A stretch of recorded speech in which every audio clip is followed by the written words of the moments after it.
Right now, sentencing is underway for the man found guilty of taking money to build pools but never completing the work. James Staten was convicted on 35 counts back in March. ABC Action News reporter Jada Williams is back inside the West Pasco County Judicial Center today. Jada, what can you tell us? Well, Paul, Lauren, that sentencing can come down at any minute now. At the last check, which was just seconds ago, the Judge Mary Hansel, is talking right now about the charges that James Staten has already been convicted of that happened back in March. Here's what has been going on inside that courtroom. The sentencing started at 3 o'clock. We heard from about a dozen of the victims in this case. Some wrote in, some came in person, and then for the last hour or so, we have heard from family members and friends of James Staten. They pleading on their side for a lesser sentence.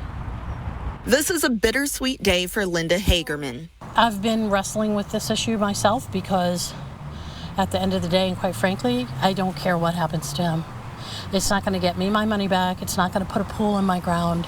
Hagerman is just one of James Staten's many victims. A court found the former Olympus Pools owner guilty in March of taking money from unsuspecting customers. Authorities say he promised to build pools, yet never followed through on the work. There were 35 of 36 guilty charges, but there are hundreds of counts, like hundreds of cases.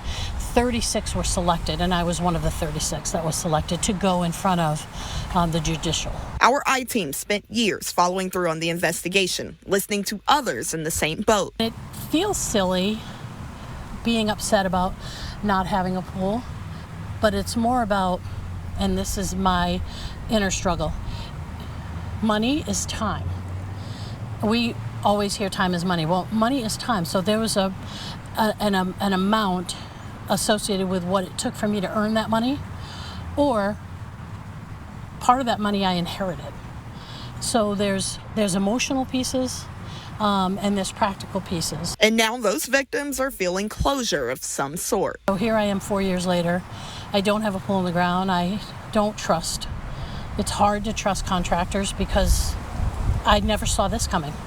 So how to protect myself, how to be better prepared, I'm still working on that.